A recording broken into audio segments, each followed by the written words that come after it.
Você tava falando que você já tinha percepções aí desde criança, desde essa fase aí. Posso dizer percepção mediúnica? Sempre fui médium. Quais eram essas percepções? Detalhe pra gente como é que isso funcionava, como acontecia, quando começou a acontecer.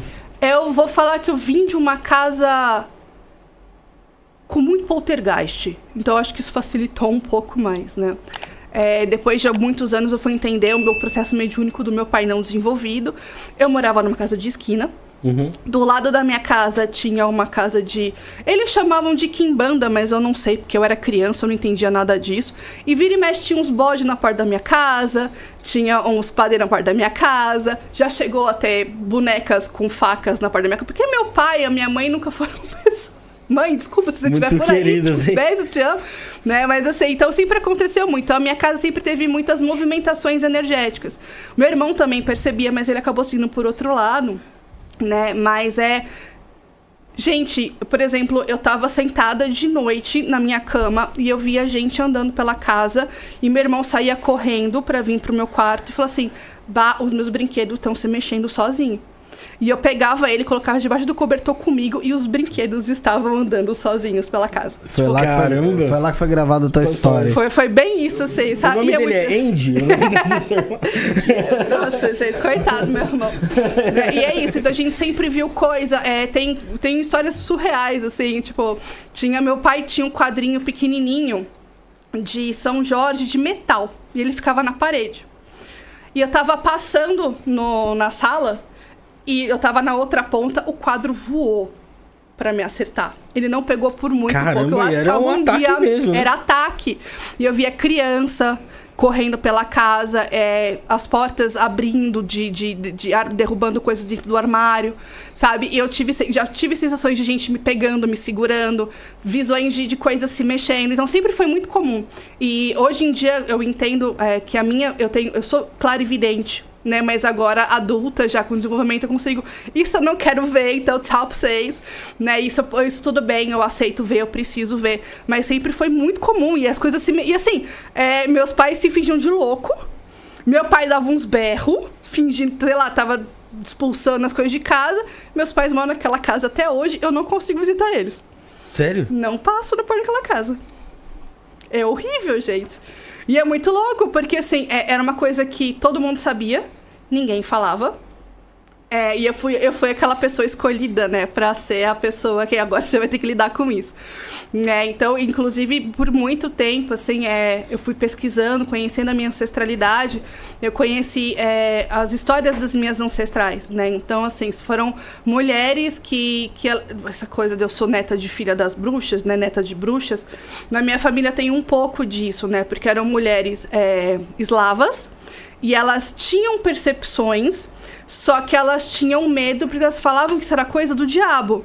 Então elas reprimiam isso nelas o tempo todo. Então a minha oma, que era a mãe do meu pai, se ela falava qualquer coisa sobre bruxaria, ela era luterana. Ela falava assim, não, isso não existe, não, desespero, não. Sabe, mas ela via, né? Ela vira e mexe assim. Quando ela lutava contra ela mesma. E aí ela chegou a falar, né, que no dia que acho que a prima dela estava morrendo, ela foi lá visitar em sono, sabe? Então no dia que ela morreu, ela veio me falar. Eu morava em Bauru, né? Fazia faculdade em Bauru. E eu decidi, de última hora, pegar uma carona para São Paulo. E eu fui com um amigo meu que tava com os peguetes em São Paulo. E ele dormiu no meu ombro, eu dormi em cima dele. Nisso, eu dou um empurrão nele e falei assim, a minha alma vai morrer essa noite. E ele, quê? Eu falei assim, não, deixa, esquece. Cheguei lá, ela tava internada no hospital, não tinham me contado. Não pude visitar ela porque ela tava na UTI, com o coração aberto praticamente. E aí eu falei, a minha tia, né, conseguiu fazer a companhia. Eu falei assim, tia, só avisa pra ela que eu vim pra cá e que tá tudo bem. E aí ela morreu naquela noite. Assim, é muito assim, sempre foi muito forte pra mim essas coisas, né? E aí, só que por muito tempo eu achei que era louca, que era coisa da minha cabeça. Depois que eu fui entender como é que funciona a minha mediunidade. É ver, ouvir, escutar mesmo, assim, é frequente. E desdobramento em sono também, que é uma coisa muito comum, né, pra quem... Que é a projeção astral. É a projeção. Quais foram as formas de teste que você fez pra você confirmar realmente que aquilo não era simplesmente coisa da tua cabeça, não eram coincidência, mas eram reais? Eu tomei remédio pra cabeça por muito tempo e não funcionou. Eu tomei remédio pra depressão, pra ansiedade, pra esquizofrenia, mas não funcionou. E eu continuava percebendo e sentindo. E aí, aquelas coisas estranhas, né? Um dia, a minha madrinha, né? Ela começou a se aproximar da minha família, se aproximar de mim. E ela era espírita. E aí, ela me levou uma vez no centro espírita. E eu já era uma criança, gente. Tinha 14 anos de idade. E ela virou pra mim e falou assim, você tem mão de cura e você tem missão espiritual. Pra uma criança que nunca tinha beijado na boca, tá? Sabe? Romantizando a vida ainda. Eu falei assim, eu não quero isso. Mas isso já começou, né? Eu comecei a ir em alguns lugares, começar a observar algumas coisas, começar a entender como é que é. E tem coisa que é muito real. Não tem como. Ver coisas se mexendo não é coisa da tua cabeça, sabe? Tipo, ver um brinquedo atravessando o corredor não dá pra falar que é coisa da tua cabeça. Então, isso é muito louco. E você via junto com seu irmão ainda, né?